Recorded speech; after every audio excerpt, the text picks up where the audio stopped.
If you want to get an A or an A plus on calorimetry, then keep watching because I'm going to go over any kind of concept or any kind of question that your prof will throw at you on your midterm or final exam.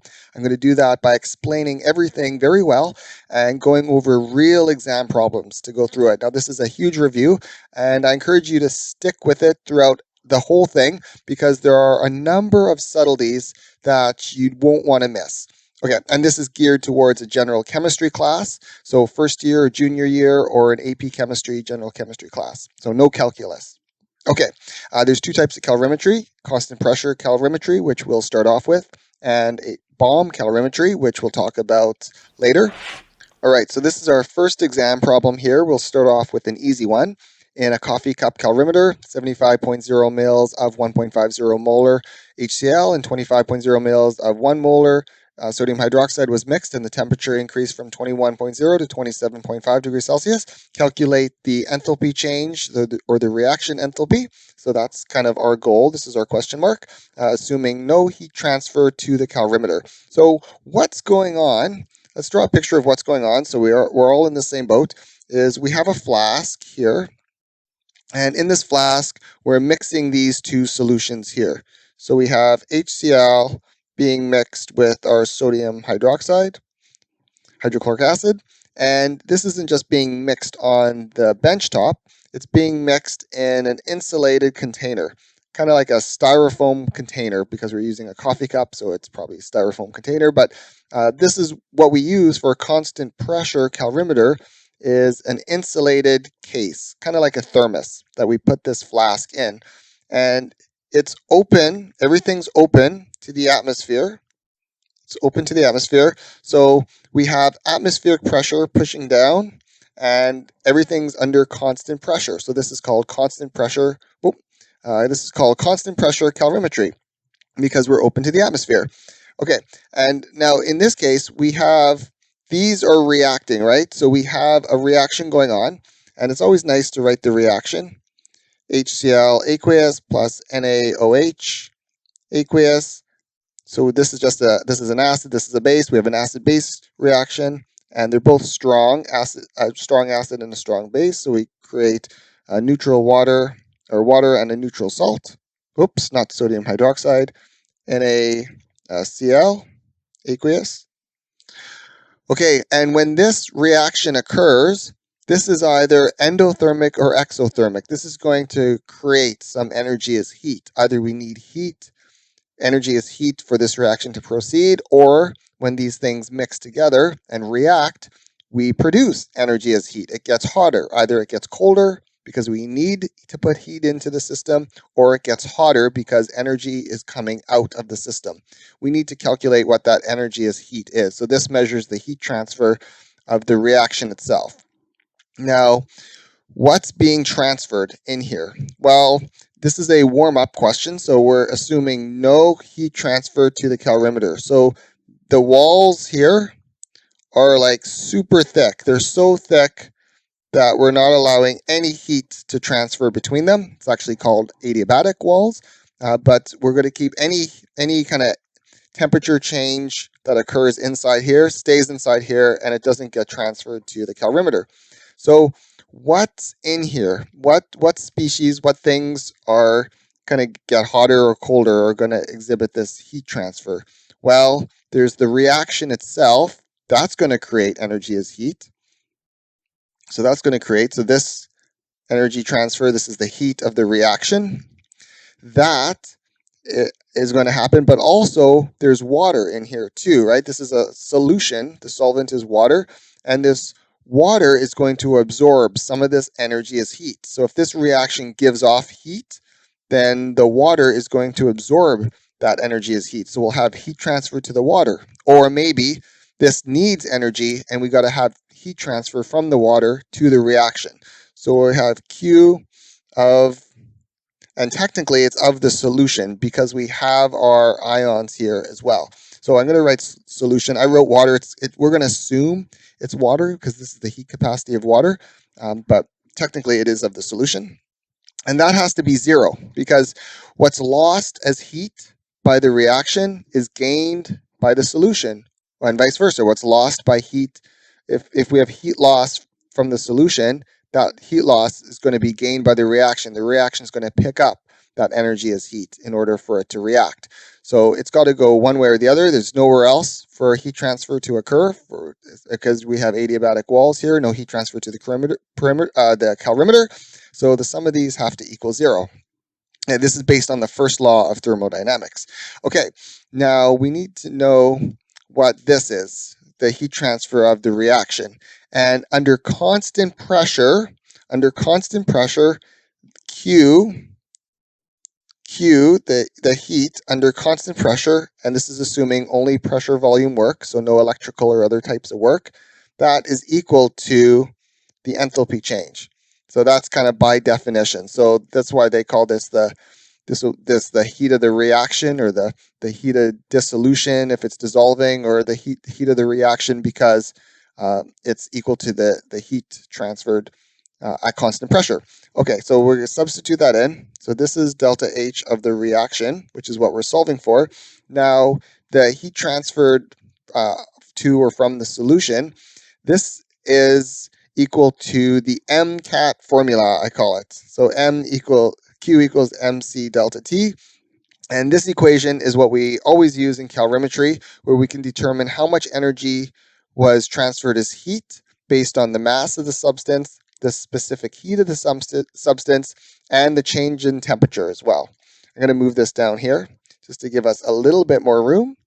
So delta H of the reaction plus MC delta T, and this is of the solution. That has to equal 0. Okay, so far so good. Now this heat capacity, if you're confused about what heat capacity is, I did make a few videos on it, but this tells us how much energy as heat is required to increase the temperature of 1 gram of substance by 1 degree. This is the heat capacity for water, C. This is the heat capacity for water, for H2O. So for water, it takes 4.184 joules to raise the temperature of water by 1 degree. So if we're at 21 degrees Celsius, if it was 1 gram of water, it would take 4.184 joules to increase the temperature of 1 gram of water to 22 degrees Celsius. Okay, hope that made sense. And now we don't have just plain water in here. We have a solution with different ions and whatnot, but we're going to assume that the heat capacity of the solution is equal to the heat capacity of the water. And this is done kind of routinely, and it's fine as long as these concentrations are dilute enough. Okay, so this is delta H of the reaction plus, now M is the mass of the solution. So what's the mass of the solution? We don't have the mass, right? We have volumes. We have a total volume of 100 mils, 75 mils plus another 25. So we have 100 mils, 100.0. I should keep the 0, that's important. 100.0 milliliters. Now we need to get to mass, so we'll use the density here. Density is 1.00 grams per mil, so 1.00 grams for every 1 milliliter. C is the heat capacity of water, which is right here, 4.184 joules per gram degree Celsius. And the change in temperature, right? Change always means final minus initial. So the final is 27.5, the initial, I'll just put that, just do this quickly. So it's going to be 6.5, right? 21.5 minus 27.5 minus 21, 6.5. So the change in temperature is 6.5. There we go, 6.5. It goes up. So we actually know if since temperature goes up, this reaction is producing energy as heat. This is going to be exothermic. So we know that this is greater than 0, but we want to know the value of it. And all of that has to equal 0.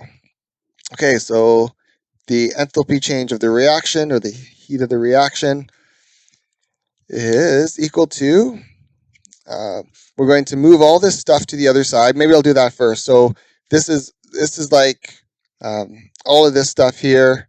See if I move this over, this is equal to 0.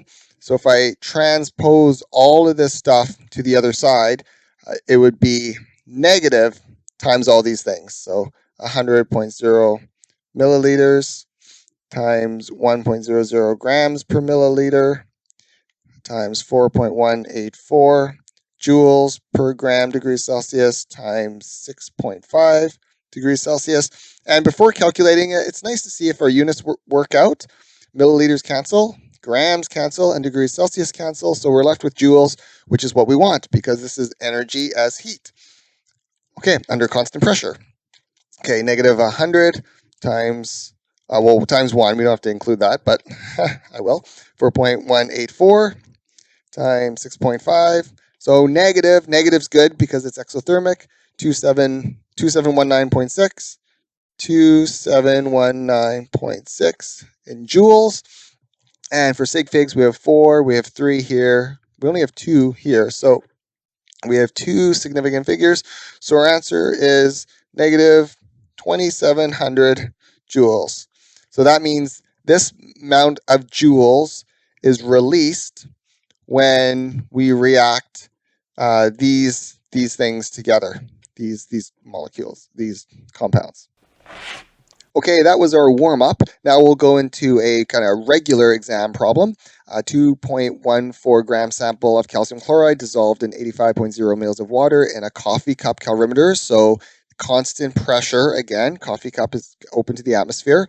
And here we have the specific, or not the specific, but the heat capacity of the calorimeter right here. Heat capacity of the calorimeter.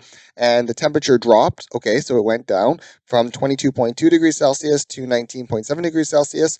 And we're asked again to calculate the change in enthalpy, this time in kilojoules per mole, of calcium chloride, calcium chloride, for the solution. Okay, and then we're going to assume that the solution has a heat capacity of 4.184 joules per gram degree Celsius. So we have the same thing going on, but it's one more kind of step in here. So we are adding the complexity a little bit. We have our coffee cup calorimeter, which is open to the atmosphere. We have our solution in here. And originally, we just have calcium chloride, right? This is the calcium chloride, but then it's going to dissolve. And when it dissolves, it's going to release energy as heat, or again, it needs energy as heat in order to break up. And because the temperature is going down, it's grabbing energy from the solution. So we have heat transfer from the solution going into this solid calcium chloride in order to break these bonds.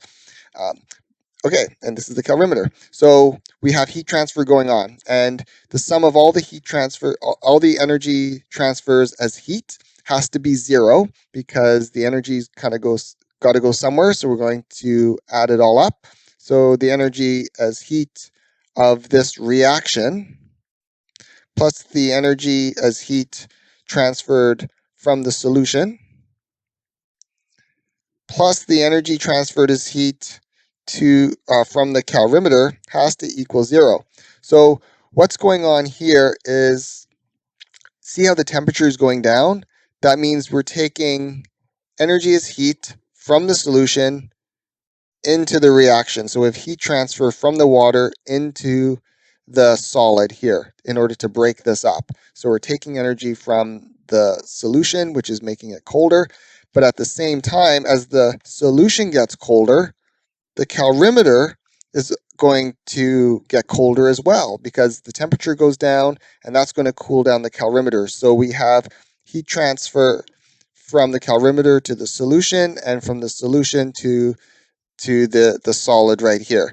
And so if we sum up all of these energy transfers as heat, then it's got to equal 0. Okay, so that's it. So the extra one on this exam question is to add this one, and I'm going to show you a little bit of subtleties on how to include this heat capacity of the calorimeter.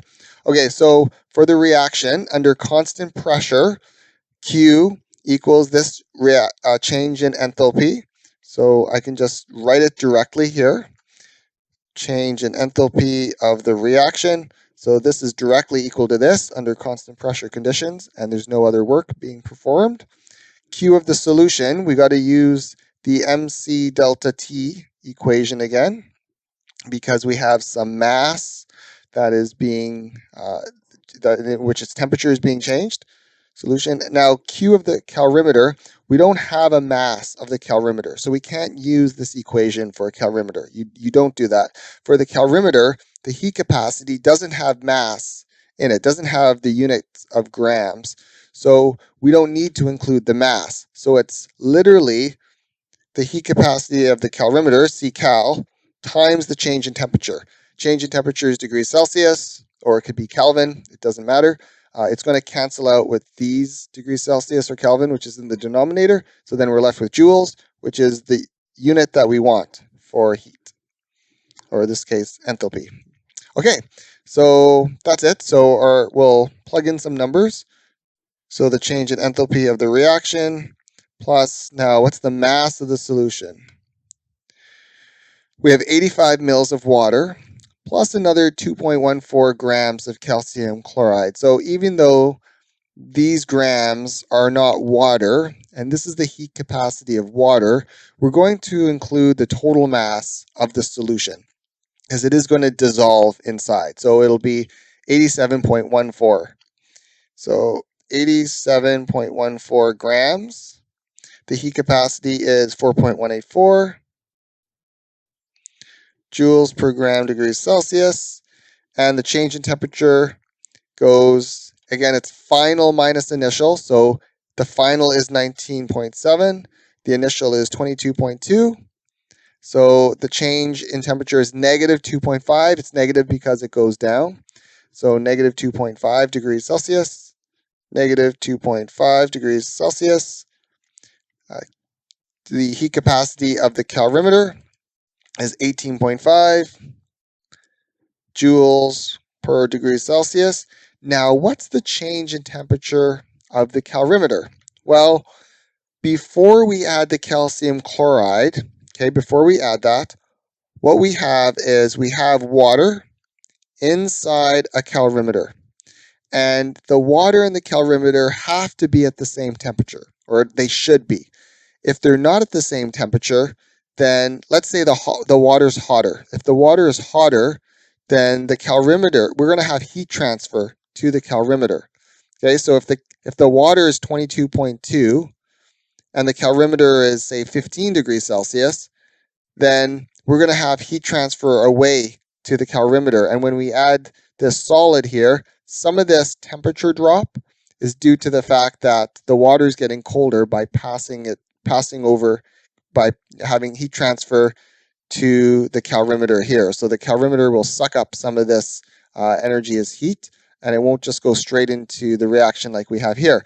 So we need these to be in thermal equilibrium so that the heat transfer is only due to the reaction itself.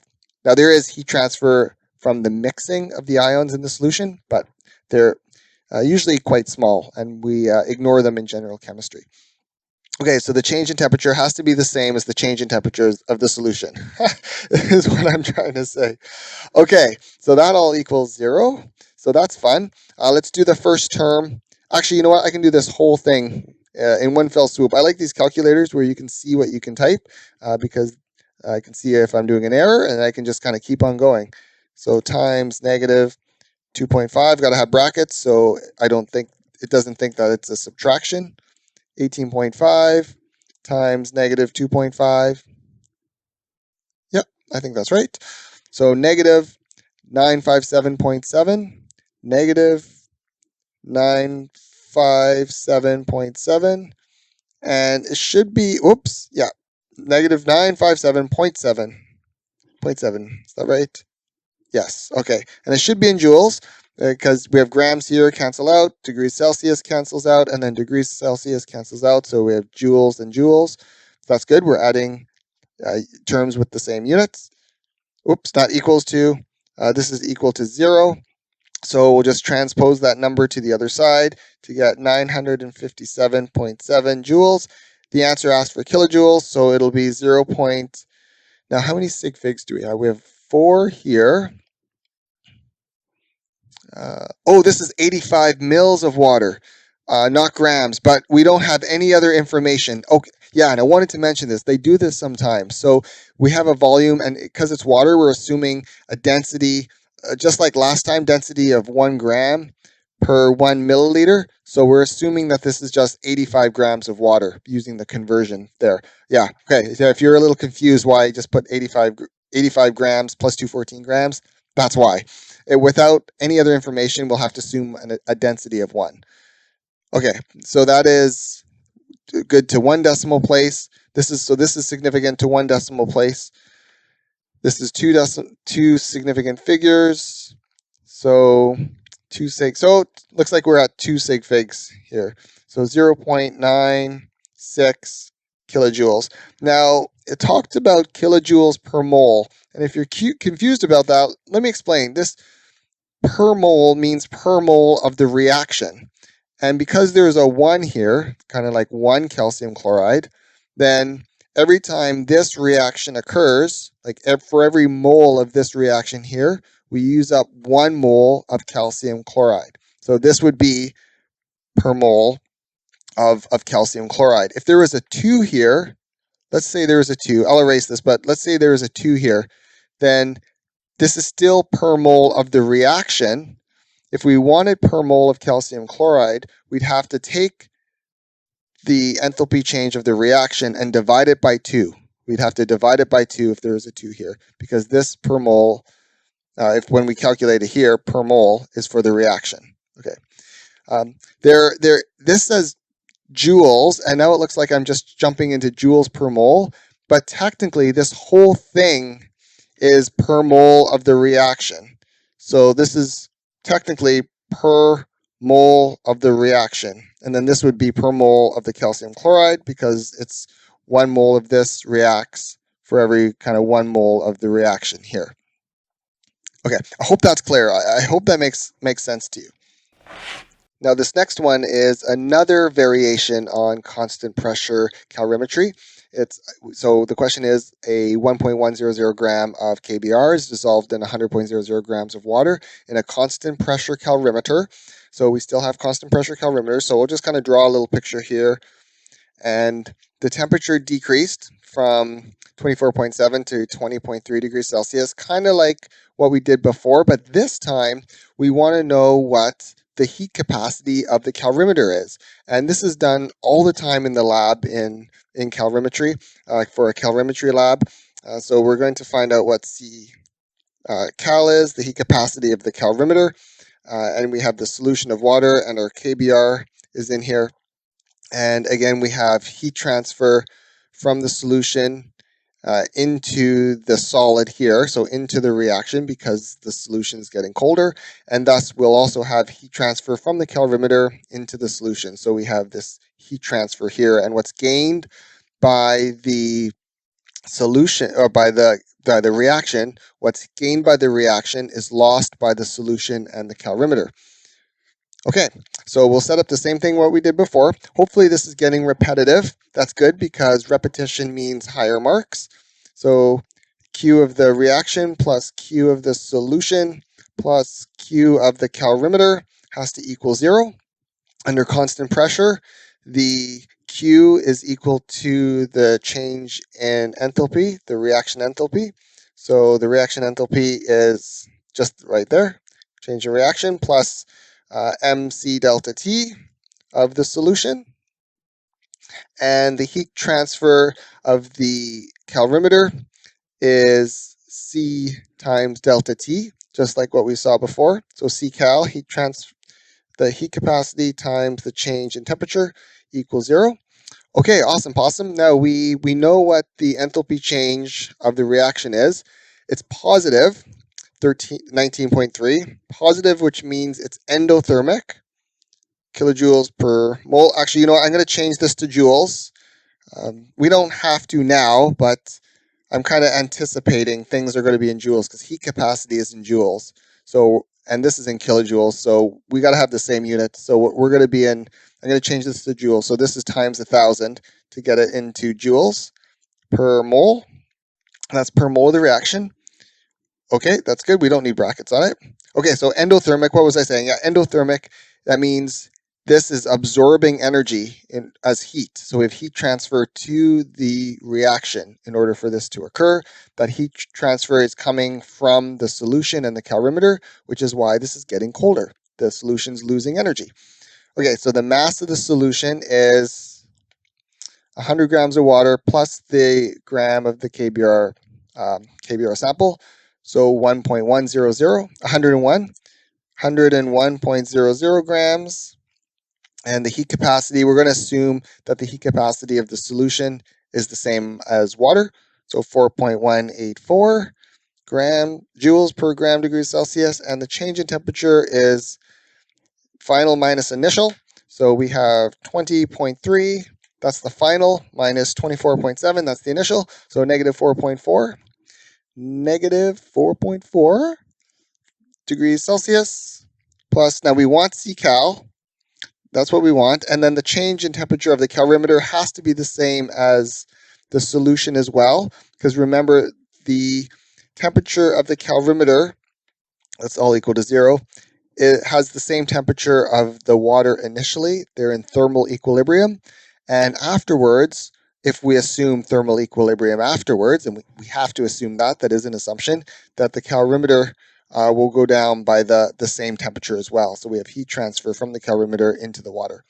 Okay, so all of that's equal to 0. So I'm going to add up these first two terms. So we have 19.3 times 10 to the power of 3 plus 101. Oh, wasn't it 100 and... It's 101.1, wasn't it? I should change that. 101.1. I don't think it's going to matter, but we'll put it in there. Times 4.184 times negative 4.4 degrees Celsius. And that's all we'll do for now. Okay, so big number. Because we're in joules, do we want the... Should we keep it in joules? It's not asking for a specific unit. So I'm going to put it in... Well, I'll just write it as I see it. So less steps in our head. 17,489. 17,489. 17,439. Rounding. Joules. And I think it's just straight up joules. Okay, plus Ccal times negative 4.4 degrees Celsius. That has to equal 0. So if we solve for Ccal, we got to subtract this over to the other side. So it becomes negative 17,439 joules divided by negative 4.4 degrees Celsius. The negatives cancel out, which is good because we'll get a positive number. Can't have a negative heat capacity, can you? 0.9. That would imply that if you put energy into the system, it gets colder, which is not possible. Okay, so 396.3. So 396.3 joules per degrees Celsius. How many significant figures do we have? Well, we have 4 here, so we're stuck with... Sorry, we don't have 4. We have 2. 4.4, we have 2.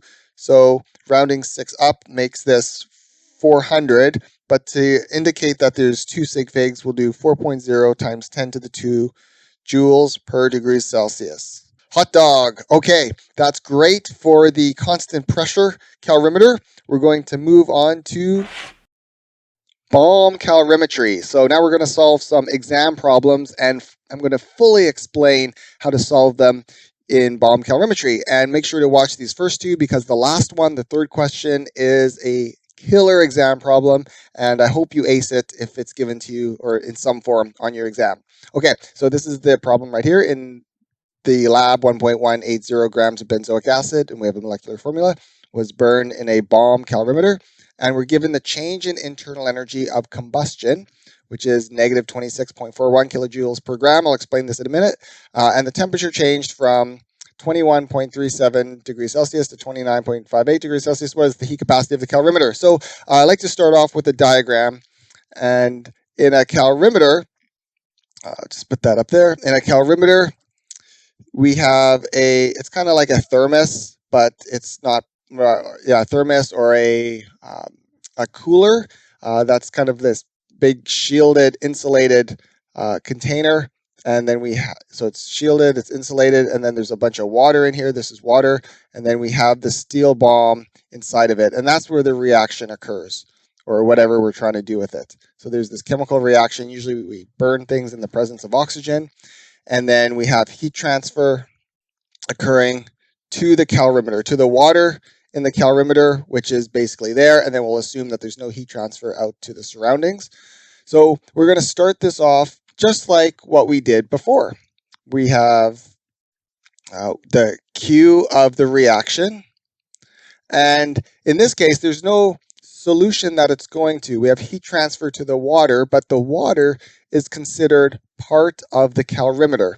So we don't have to include water plus the calorimeter because the water is part of the calorimeter. So we'll just have Q cal, and the sum of that has to equal 0.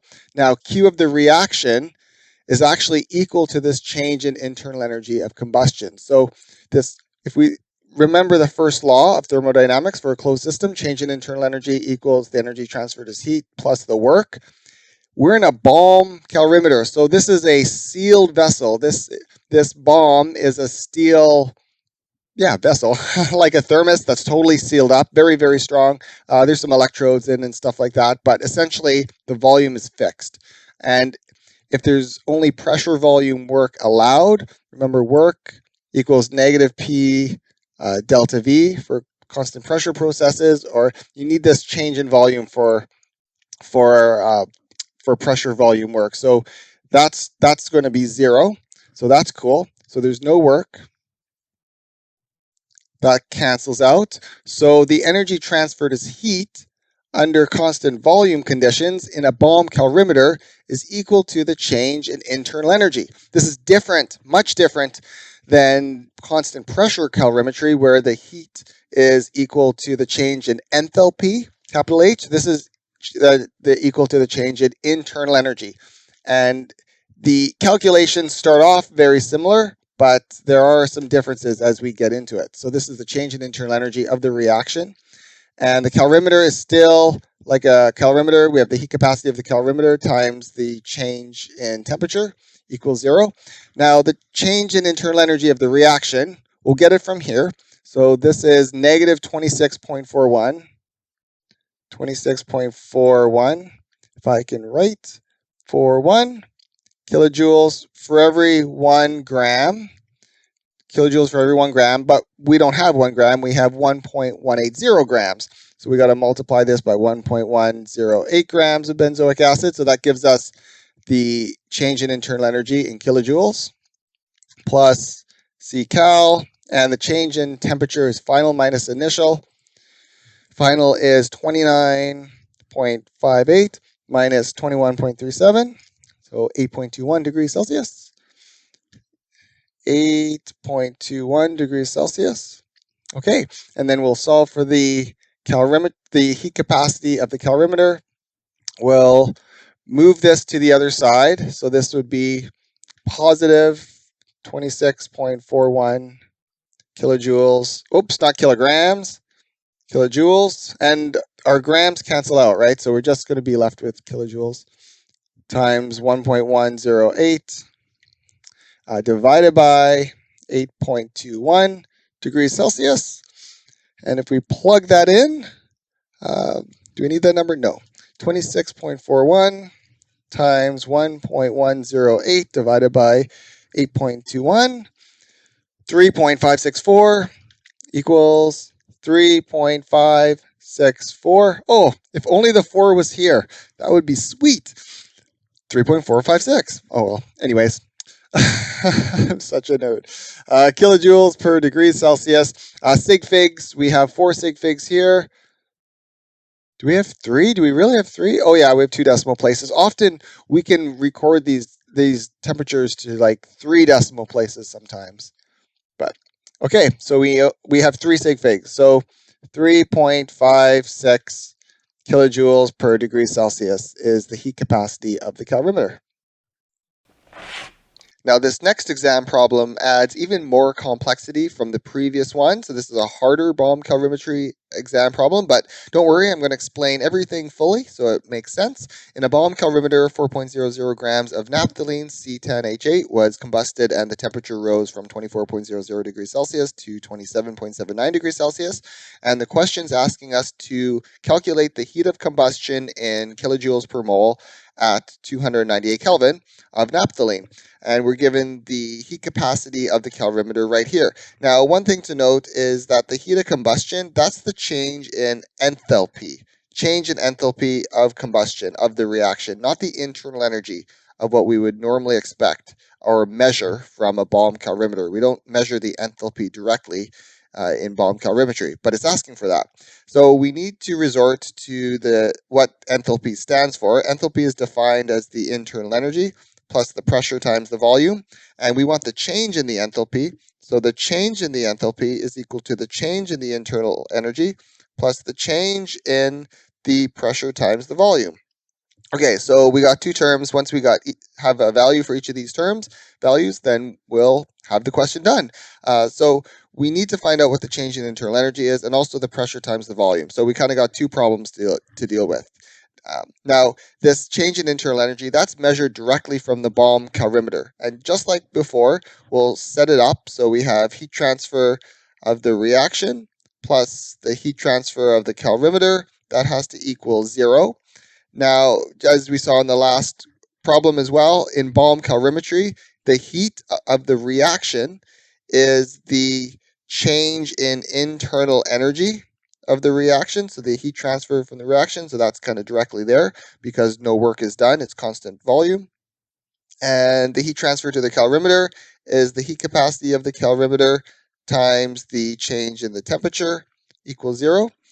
Okay, so if we solve for the change in the internal energy of the reaction, that's going to equal negative. Now Ccal is 420, so 420 joules per degree Celsius, and the change in the temperature, this is the final, 27.79 degrees Celsius. This is the initial, so we could do this in our head. It's 3.79 degrees Celsius.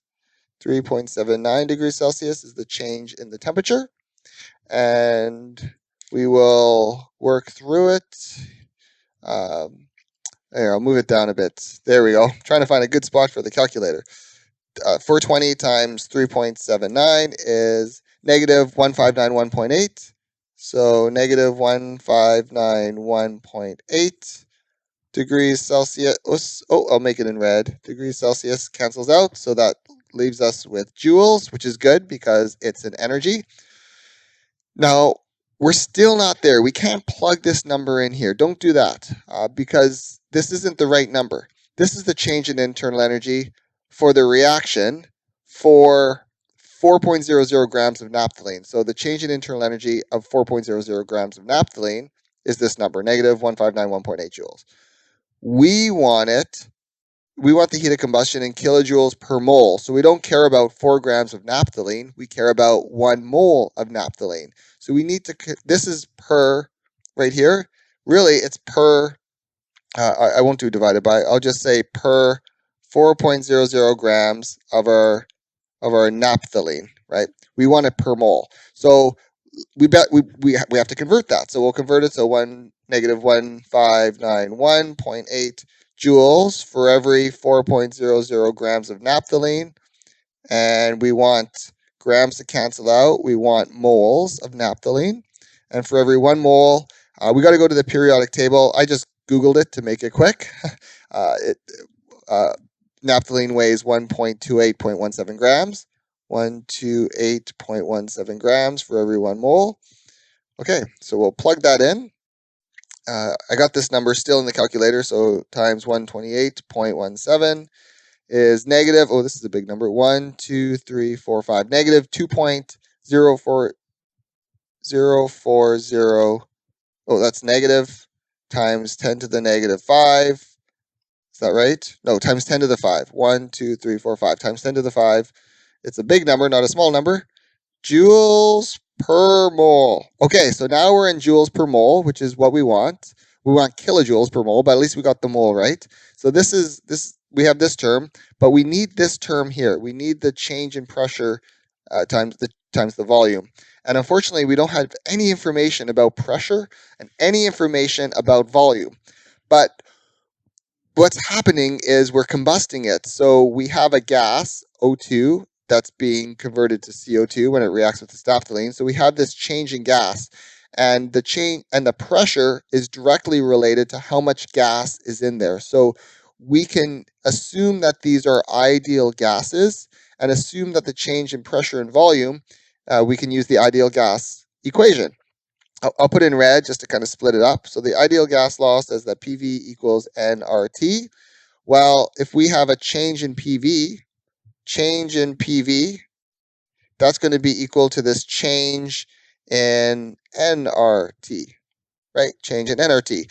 And the change, there's going to be a change in moles, because for every 12 moles of gas that reacts, we can ignore that because it's a solid. For every 12 moles of gas that reacts, we produce 10 moles of gas. So we expect the pressure to go down. Now it's going to go up when it's burning and it's really hot and stuff like that inside there. But after it subsides and goes, and the temperature doesn't get that hot anymore, it kind of goes back. It goes into the calorimeter. So the calorimeter goes up. The calorimeter goes up, and inside the bomb, the temperature goes down. The pressure will go down as well, and it should go down overall. And we want it for 298 Kelvin. So we're going to pull the temperature out, and this just becomes the change in moles times R times the T, which is 298 Kelvin. R is just our gas constant. So that's cool. So we don't have a value for this yet. So we have a value for the internal energy, but let's get a number here before we plug it into the equation, so we can kind of keep things nice and neat. So the change in moles. Now, let's look up here. The change in moles is based on the balanced equation, where we have moles final minus moles initial. Final, there's 10 moles produced for every 12 moles that react. So this will be, I'll write it out, N final minus N initial, RT, which is N of the products. So that's 10 minus 12 RT. Okay, and well, let's plug in what RNT is. So R is, we need the one that has joules in it, 8.314 joules per mole Kelvin. And this is 298 Kelvin, kind of squishing in there. And these are in moles. You don't want to forget the units. So our moles cancel out, and our Kelvin cancels out. And this is, and we'll plug that into our calculator. So 10 minus 12 times 8.314 times 298, negative, a much smaller number, right? And this usually is, it's often negligibly small that compared to the change in internal energy. Negative, not always, but sometimes. Negative 4955. So negative 4955 joules. So this amount of joules is for what? This amount of joules is not for 4 grams of naphthalene, because we didn't incorporate the 4 grams in any way. So we assumed like 12 moles of oxygen and 10 moles of CO2, because that's what we put in for these change in moles, right? It went to 10, started off with 12, which is not how many moles that we had. So what this number, this joules represents, this joules is for per kind of mole of this reaction. If this reaction was to go, if we were to react 1 mole of naphthalene with 12 moles of oxygen, because this is, we're assuming this is like the initial, we would get 10 moles of CO2 and 4 moles of H2O liquid. So we're assuming if this whole thing reacted once. So this is how many joules there are for, sorry if I'm going back and forth, 1 mole of the naphthalene, for it's the 1 mole of the naphthalene. I hope that makes sense. Let me know if that's confusing, but I hope I explained that well enough. So that's joule per mole of the naphthalene. I'll just write of the naphthalene. Okay, so we'll plug that into here. We'll plug this one in, and we'll plug this one in. I'll just kind of circle it here, 4955. Okay, so we'll bring all of this stuff down. This equation will bring down all the way down here.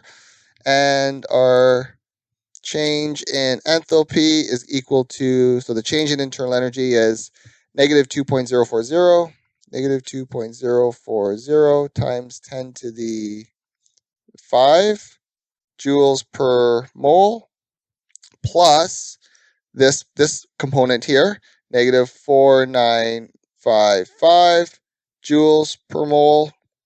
Okay, so this is negligibly small, but that's okay. Now it's negative, right? It's negative because the pressure is going down. We have less moles after of gas, and the internal energy is negative because it's an exothermic reaction. It's exothermic because the calorimeter is getting hotter. Heat is released.